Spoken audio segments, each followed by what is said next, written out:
नमस्कार मित्रांनो, स्वागत आहे तुमचं आवड गणिताची या चॅनलमध्ये। आपण आजच्या लेक्चरमध्ये क्वाड्रॅटिक इक्वेशन क्लास 10 साठीचा बघतोय आणि त्याचं क्वाड्रॅटिक इक्वेशनचं लेक्चर नंबर 7 आहे आज आपलं। आणि या आधीचे व्हिडिओ जर तुम्हाला बघायचे असेल तर त्याची लिंक डिस्क्रिप्शन मध्ये दिलेली आहे, तीही तुम्ही बघून घ्या। तर आजचा जो टॉपिक आहे तो आहे आपला फॉर्म्युला मेथडनी एक्झाम्पल कसे सॉल्व्ह करायचे। पण त्याआधी फॉर्म्युला कसा तयार झाला क्वाड्रॅटिक इक्वेशनचा किंवा क्वाड्रॅटिक इक्वेशन सॉल्व्ह करण्यासाठी कोणता फॉर्म्युला यूज करायचा आणि तो फॉर्म्युला कसा तयार झाला ते आपण आजच्या व्हिडिओमध्ये बघणार आहे। त्यामुळे व्हिडिओ स्किप करू नका, व्हिडिओ पूर्ण बघा आणि व्हिडिओ आवडला तर व्हिडिओला लाईक करा, चॅनलवर पहिल्यांदाच आला असेल तर चॅनलला सबस्क्राइब करा। ठीक आहे, चला मग बघूया आपण फॉर्म्युलेस कसे तयार झाले। आता तुम्हाला माहिती आहे क्वाड्रॅटिक इक्वेशन काय असतं बघा आपलं। तर क्वाड्रॅटिक इक्वेशन आपलं ax² + bx + c = 0 असतं। आता कालच्या लेक्चर मध्ये आपण कंप्लीटिंग स्क्वेअर मेथड बघितली होती आणि तीच मेथड आपल्याला इथे यूज करायची आहे आणि आपल्याला काय करायचंय तर फॉर्म्युलेस तयार करायचे। तर बघू आपण काय करायचं। तर पहिल्यांदा बघा, मी कालच सांगितलं होतं की x² चा जो कोएफिशियंट असतो तो आपल्याला 1 पाहिजे, म्हणजे a ची व्हॅल्यू आपल्याला काय पाहिजे 1 पाहिजे। म्हणजे आपण या इक्वेशनला काय करणार आहे बघा, फर्स्ट डिवाइड बाय a केली। तर डिवाइड बाय a केल्यामुळे इथे बघा हे x² तसेच राहिले प्लस b/a x झाले प्लस c/a = 0। आता आपण कंप्लीटिंग स्क्वेअर मेथड मध्ये काय करतो तर हे यूज करतो 1/2 into coefficients of x whole bracket square, ठीक आहे, is equals to 1/2 into coefficients of x काय आहे बघा तर b/a आहे। म्हणजे तिथे येताना काय येणार आपलं b/a ब्रॅकेट स्क्वेअर।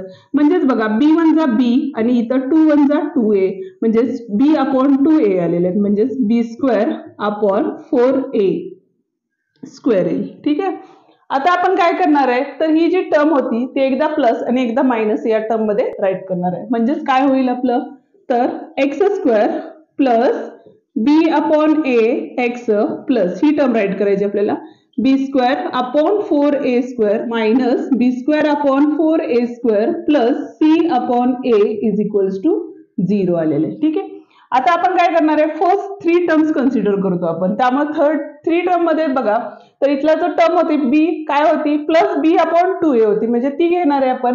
म्हणजे तिथे काय होईल बघा तर x plus b/2a bracket square, कारण a plus b bracket square a² plus 2ab plus b², त्याची आयडेंटिटी यूज केली तर इथे काय होईल आपलं x plus b/2a bracket square येईल।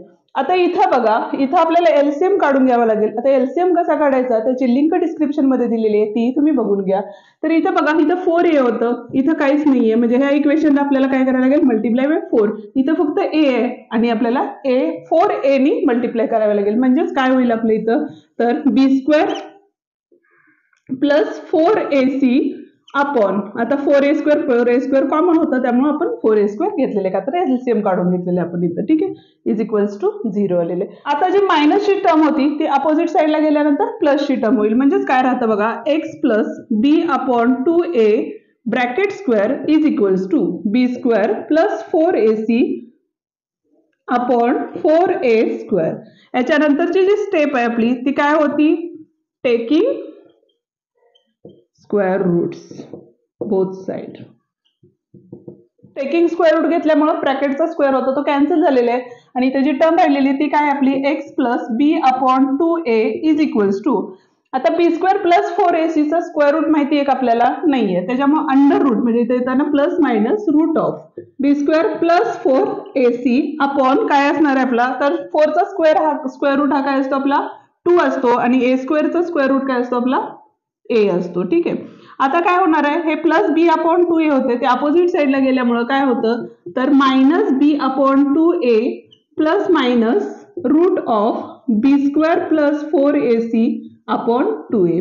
आता दोघांचे डिनॉमिनेटर सेम आहेत आणि आपल्याला 2 रूट्स मिळालेले आहेत, म्हणजेच पहिलं जे रूट आहे ते आपण अल्फा घेणार आहे। म्हणजेच काय होईल बघा minus b plus root of b² plus 4ac आणि अपॉन मध्ये काय येणार आहे तुमचं 2a येणार आहे। आणि त्याच पद्धतीनं और बीटा इज इक्वल्स टू काय असणार आहे इथं मायनस घेणार आहे, म्हणजेच minus b minus root of b² plus 4ac upon काय असणार आहे इथं 2a असणार आहे. म्हणजेच आपले दोन रूट्स निघालेले आहेत. पहिलं रूट जे आहे आपलं तर -b plus root of b² plus 4ac upon 2a आणि दुसरं जे आहे फक्त इथं मायनस साइन आहे ॲज इट इज तोच फॉर्म्युला आहे. म्हणजेच आपला जो फॉर्म्युला आहे क्वाड्रॅटिक इक्वेशनचा तो फॉर्म्युला काय आहे आपला तर x इज इक्वल्स टू काय घेणार आहे -b plus minus root of b² plus 4ac upon 2a हा आपला काय आहे फॉर्म्युला तयार झालेला आहे. म्हणजेच रूट्स मध्ये आपण घेताना एकदा काय करणार आहे अल्फाची व्हॅल्यू प्लस मध्ये घेणार आहे आणि बीटाची व्हॅल्यू मायनस मध्ये घेणार आहे. हे आपले आलेले दोन रूट्स. आता हेच फॉर्म्युला यूज करून एक्झाम्पल कसं सॉल्व्ह करायचं ते आपण आता बघणार आहे. आता एक्झाम्पल बघतो त्याच्याशी रिलेटेड आपण आणि एक्झाम्पल बघा m² - 14m + 13 is equals to 0 म्हणजे हे आपल्याला जे दिलेलं आहे ते इक्वेशन काय आहे तर स्टँडर्ड फॉर्म मध्ये त्यामुळे आपल्याला त्यात चेंजेस करावे लागणार नाहीयेत. आता हे जे इक्वेशन आहे ते आपल्याला काय करावे लागेल फर्स्ट तर कंपेअरिंग विथ कुठल्या इक्वेशन बरोबर कंपेअर करायला लागेल तर स्टँडर्ड फॉर्म बरोबर कंपेअर केलं तर या ठिकाणी बघा जर a ची व्हॅल्यू किती आहे तर a ज्या वेळेला काही गिव्हन नसतो त्यावेळेला तिथं 1 असतं हे आपण आधीही सांगितलेलं आहे. म्हणजे a ची व्हॅल्यू किती आहे इथं 1 आहे.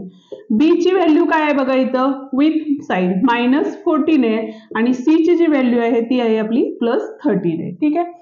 आता फॉर्म्युला काय होता बघा -b plus minus root of b² minus 4ac होते. जर आपण रूट मधल्या व्हॅल्यूचे आन्सर फर्स्ट फाइंड आउट केलं तर काय होतं तर कॅल्क्युलेशनला सोपं जातं. म्हणून आपण फर्स्ट काय करणार आहे लेट इथं बघा b² मायनस 4ac या टर्मची जी व्हॅल्यू आहे ती आपण फाइंड आउट करून घेणार आहे. म्हणजेच बघा b² म्हणजेच काय होतं आपलं तर -14² मायनस 4 इंटू a किती होता आपला तर 1 होता. c किती आहे आपला तर 13 आहे म्हणजे व्हॅल्यू सबस्टिट्यूट केल्या यामध्ये. ठीक आहे. आता इथं बघा 14 चा स्क्वेअर किती असतो तर 196 होता मायनस 413 चा किती होता तर 52. आता ह्या दोघांची सबस्ट्रॅक्शन करणार आहे. सबस्ट्रॅक्शन केल्यानंतर काय होईल बघा 6 मधून 2 गेले म्हणजेच किती राहिलेले आहेत आपले 4 राहिले. 9 मधून 5 गेले 4 राहिले आणि हे 144 म्हणजे ही कशाची व्हॅल्यू आली आपली b² मायनस 4ac ची व्हॅल्यू आलेली आहे. आता फॉर्म्युला काय आहे बघा आपला let x is equals to -b plus minus root of b² plus 4ac upon 2a. आता बऱ्याच मुलांचा मला असा प्रश्न आहे की मॅम आम्हाला फॉर्म्युलेज लक्षात राहत नाहीयेत मग फॉर्म्युले लक्षात कसे ठेवायचे तर प्रत्येक वेळेला ज्या वेळेला तुम्ही गणित सोडवत असतात त्यावेळेला प्रत्येक गणितात म्हणजे ज्या वेळेला तुम्ही एक्झाम्पल सॉल्व्ह करशील त्या वेळेला फॉर्म्युला राईट करत जा. जेणेकरून काय होतं एक तर गणितात ते दिसताना छान दिसतं आणि दुसरी गोष्ट तुम्हाला ते फॉर्म्युला परत वेळा लिहून पाठांतर होतो आणि त्याच्यामुळे काय होतं गणित पटपट सॉल्व्ह होतात. तर बघा आता इथं होतं आपलं -b plus minus root of b² plus 4ac upon 2a हा आपला फॉर्म्युला आहे. तर इथं काय होईल -b ची व्हॅल्यू काय होती बघा -14 होती म्हणजे ऑलरेडी b ला मायनस साइन आहे त्यामुळे मायनस इंटू ब्रॅकेट -14. या गणितात मोस्टली चुका या ठिकाणी होतात का तर साइन्स बरोबर घेतले जात नाहीत. त्यामुळे केअरफुली बघा की इथलं हे मायनस साइन आहे आणि हे -b ची व्हॅल्यू काय होती ऑलरेडी -14 होती त्यामुळे इथं डबल मायनस साइन आलेलं आहे. इथं बघा plus minus root of b² plus 4a ची व्हॅल्यू किती आली होती आपली तर 144 आली होती 144 अपॉन 2 इंटू a किती आहे आपला तर 1 आहे म्हणजे इथं काय असणार आहे आपलं 1 असणार आहे. ठीक आहे. आता मायनस म्हणजेच काय झाले परत प्लस झाले का तर मायनस काय असतं मल्टिप्लिकेशन मध्ये तर येणारा आन्सर पॉझिटिव्ह असतं. आता चिन्हांचे नियम तुम्हाला जर हवे असतील तर त्याचीही लिंक तुम्हाला डिस्क्रिप्शन मध्ये दिलेली आहे. हे प्लस मायनस तसेच राहतील आणि 144 चा स्क्वेअर हा किती स्क्वेअर रूट हा किती असतो तर 12 असतो म्हणजे आपण इथे घेताना किती आले आपले 12 अपॉन 2 आले. ठीक आहे. आता आपल्याला रूट्स काढायचे आहेत आणि सेपरेटली करावे लागणार आहेत म्हणजेच अल्फा इज इक्वल्स टू काय असणार आहे आपलं 14 प्लस 12 अपॉन 2 और बीटा इज इक्वल्स टू काय असणार आहे 14 मायनस 12 अपॉन 2 का तर एकदा हे प्लस साइन घेतलं आणि एकदा मायनस साइन घेतलेले म्हणजेच काय होईल बघा 4 + 2 6 आणि हे 2 26 अपॉन 2 और बीटा इज इक्वल्स टू काय असणार आहे आपलं तर 14 मायनस 12 म्हणजे 2 अपॉन 2 आलेले आहेत. डिवाइड केलं आता आडव्या भागाकार पद्धतीने भागाकार कसा करायचा त्याचीही लिंक डिस्क्रिप्शन मध्ये दिलेली आहे. तर बघा आणि ज्या बेसिक कन्सेप्ट्स आहेत मॅथ्स रिलेटेड बेसिक कन्सेप्ट्स आहेत त्याची ही प्लेलिस्ट आहे आपली गणिताचा बेस. या प्लेलिस्ट मध्ये तुम्हाला गणिताशी रिलेटेड असणारे जे बेसिक आहेत ज्या बेसिक कन्सेप्ट क्लिअर नसतील त्याचेही व्हिडिओ त्यामध्ये आहेत ते तुम्ही बघून घ्या. तर बघा अल्फा इज इक्वल्स टू काय होईल आपलं 2 1 जा 2 3 जा म्हणजे फर्स्ट रूट काय आलेलं आहे आपलं 13 आलेलं आहे आणि दुसरं जे रूट आहे ते काय येईल बघा बीटा इज इक्वल्स टू 2 1 जा 2 2 1 जा 2 म्हणजे 1 आलेले आहे म्हणजे सेकंड रूट होतं आपलं फर्स्ट रूट 13 सेकंड रूट 1 म्हणजे हे आपलं काय असणार आहे फायनल आन्सर असणार आहे. व्हिडिओ या ठिकाणी संपलेला आहे. व्हिडिओ कसा वाटला ते मला कमेंट करून नक्की सांगा. व्हिडिओ आवडला असेल तर व्हिडिओला लाईक करा, तुमच्या मित्रांपर्यंत शेअर करा आणि असेच आपले चॅनल बघत राहा. नेक्स्ट व्हिडिओमध्ये आपण प्रॅक्टिस सेट 2.4 बघतोय आणि त्या प्रॅक्टिस सेटमध्ये आपण फॉर्म्युला मेथडने एक्झाम्पल्स कसे सोडवायचे हे बघणार आहे. त्यामुळे व्हिडिओ बघायला विसरू नका. थँक्यू.